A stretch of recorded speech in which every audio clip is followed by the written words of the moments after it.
seja bem-vindo a mais uma aula do curso básico de Chantala da Secretaria de Estado de Saúde do Distrito Federal. E nessa aula vamos conversar um pouco sobre como executar o serviço da Chantala e também sobre alguns cuidados necessários para a prática. O serviço de Chantala, ele pode ocorrer tanto numa unidade hospitalar, como uma unidade básica de saúde, como uma unidade de atenção secundária, como um CAPS, por exemplo. E existe uma grande diferença entre a execução da prática no domicílio, no hospital, numa unidade básica de saúde. Por isso, vamos precisar observar os cuidados específicos para o local onde ela está sendo implementada. As dificuldades e as peculiaridades da prática da Chantala, elas não são tão diferentes daquelas que nós geralmente já encontramos e aquelas situações que nós já nos deparamos no nosso dia a dia de trabalho na área da saúde. Portanto, a implementação e execução do serviço de Chantala é relativamente muito simples. Em primeiro lugar, precisamos ter consciência que o início de um serviço de Chantala deve se dar aos poucos, de acordo com a experiência profissional do facilitador e também com as condições que ele tem naquele serviço. Outro ponto importante é fazer a organização e o planejamento prévio, assim teremos grande chance de sucesso. Durante a prática, um dos nossos cuidados vai ser a questão da higiene, e não tem nada a ver com a pandemia. A higiene sempre foi um cuidado na prática da Chantala, principalmente quando a gente tem a atividade realizada em grupo.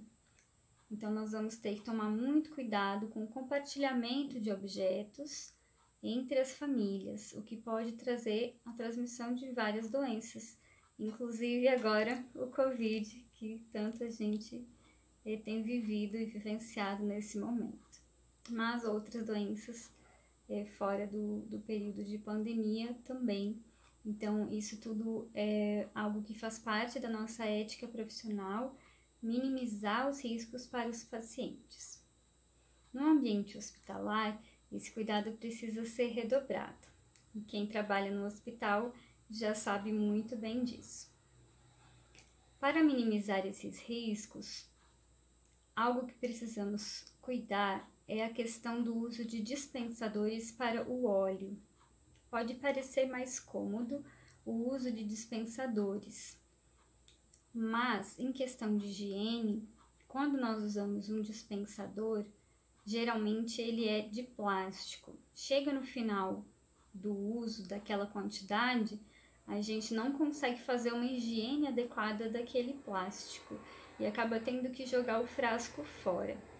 Se formos reabastecer esse frasco, ele já vai estar contaminado e ao longo do tempo pode proliferar micro-organismos que vão lesionar a pele dos bebês, por ser já uma pele mais frágil, com uma barreira de proteção menor.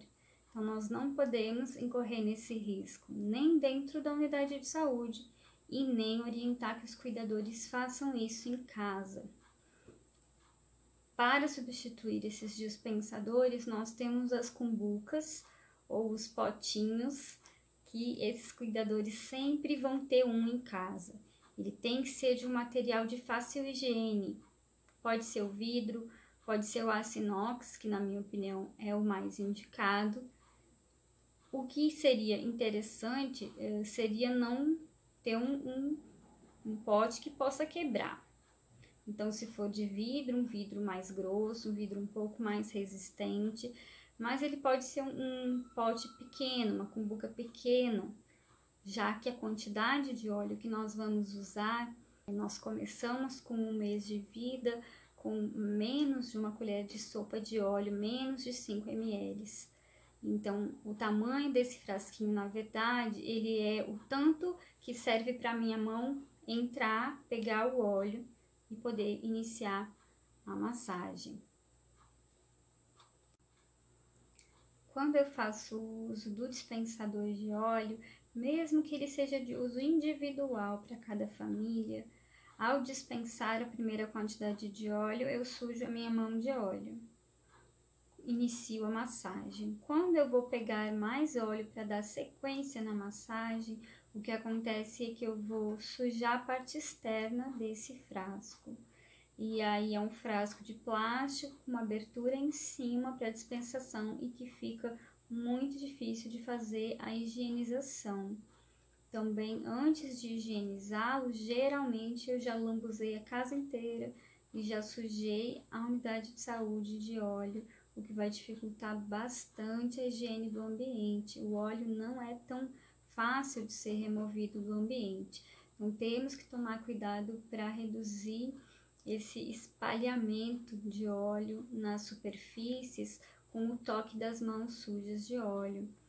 Quando estamos usando a cumbuca, ao final da massagem, o cuidador pega a sua cumbuca, que está limpa na parte de fora, porque ele só vai ter tocado ela na parte de dentro, e então ele mesmo pode levar até a pia e lavar com água, sabão e com a mão mesmo.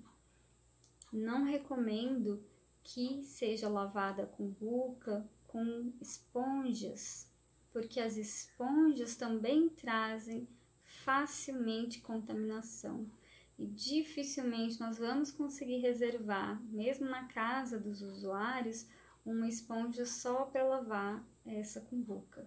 Então, o ideal realmente é fazer higiene com água, com sabão e com a mão. Um outro ponto muito positivo de usarmos a cumbuca em vez de outras formas de dispensação de óleo é a quantidade de óleo utilizada. Quando eu faço o procedimento de passar a minha mão na parte interna da cumbuca e apenas tocar nesse óleo, eu consigo uma quantidade muito adequada para fazer cada parte do corpo a massagem sem desperdiçar o óleo, sem colocar óleo demais na pele do bebê que não será absorvido se for em excesso. E também utilizo menos óleo para quem tem dificuldades de recursos financeiros, vai ter um custo menor caso use a cumbuca.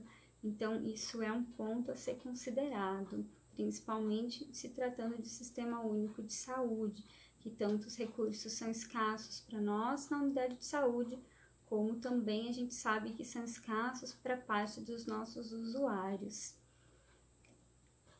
Outra opção que nós teríamos, intermediária entre o uso dos dispensadores e o uso da cumbuca, seria na oficina de Chantala, na nossa unidade de saúde, termos uma pessoa auxiliar apenas para entregar o óleo na mão de cada cuidador que esteja fazendo a massagem.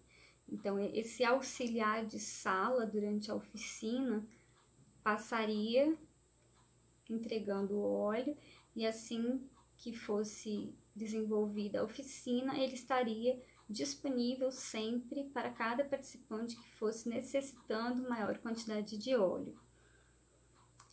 Essa é uma possibilidade, mas também vai ocorrer o maior uso de óleo, uma quantidade maior de óleo vai ser usada e também nós vamos ter uma pessoa circulando na sala, o que para o andamento da oficina nem sempre é interessante, já que a gente busca um ambiente um pouco mais tranquilo e os bebês podem se assustar com o excesso de movimento e chorarem.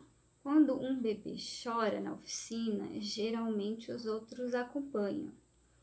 E aí uma pessoa se movimentando na sala não é exatamente tão interessante.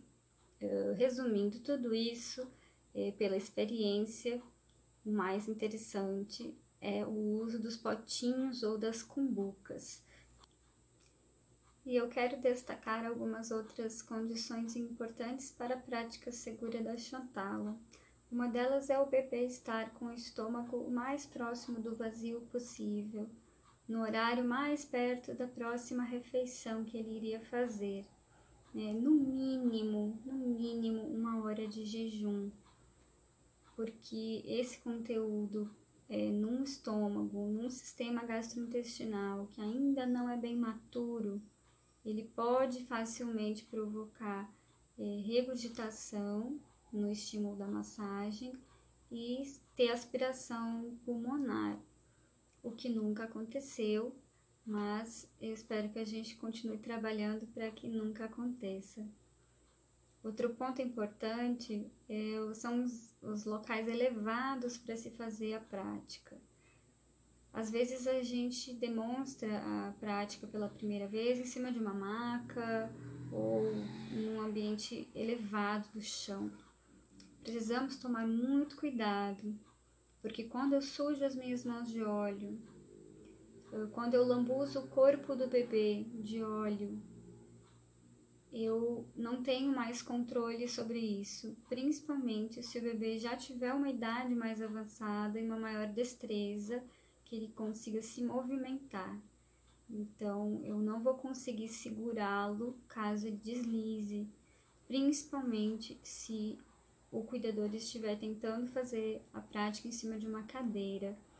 Essa, sem dúvida, seria a pior situação e a situação mais arriscada, que precisa ser orientada para que eles não façam em casa, em hipótese alguma, a Chantala sobre cadeiras. E mesmo sobre o sofá, que aparentemente pode ser seguro pelas laterais, mas que o bebê pode deslizar para frente também, principalmente porque às vezes a nossa perna pode ficar ali um pouco inclinada, então talvez eles não percebam esse risco no início da prática, mas quando já estiverem com as mãos lambuzadas de óleo vai ser tarde demais. Então é necessário, toda vez que formos orientar, também nos lembrarmos desse detalhe. Doenças agudas como um todo e processos inflamatórios agudos sempre vão contraindicar a prática da Chantala. A massagem, ela como um todo, ela estimula o corpo. E quando eu estou com o corpo em processo de adoecimento, o corpo precisa relaxar, precisa descansar para se recuperar. Então, processos agudos em geral vão indicar a suspensão temporária da Chantala, e assim que o bebê recuperar o estado relativo de saúde, a gente pode retornar à prática. Um outro cuidado importante é com a postura do cuidador. O ideal para minimizar as dores, os problemas, é encontrar uma superfície fixa, uma superfície rígida, para esse cuidador se sentar e fazer a Chantala. Quanto mais firme a superfície, mais estabilidade o corpo do cuidador vai ter para realizar o procedimento. Então, se eles tiverem uma boa postura, o mais que pode acontecer é ele ter uma dor muscular, pelo uso de musculaturas que ele não está acostumado a usar. Então, nas primeiras vezes, ele talvez se queixe de uma dor muscular, principalmente naquela musculatura lateral de sustentação da coluna. Mas isso, com a prática repetida, tende a reduzir. Então, é necessário orientá-lo para que eles não desistam da prática. Afinal de contas, uma única vez que eu faço Chantala num bebê, nem sempre vai ter muitos efeitos. O que pode trazer o maior número de efeitos, sem dúvida, vai ser a prática continuada.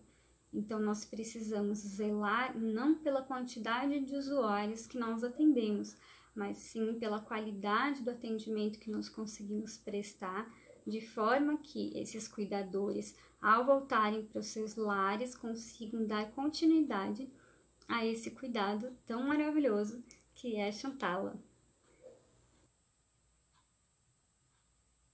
E para verificar outros cuidados, outras precauções e contraindicações na execução da Chantala, acesse o conteúdo completo na próxima aula. Até mais!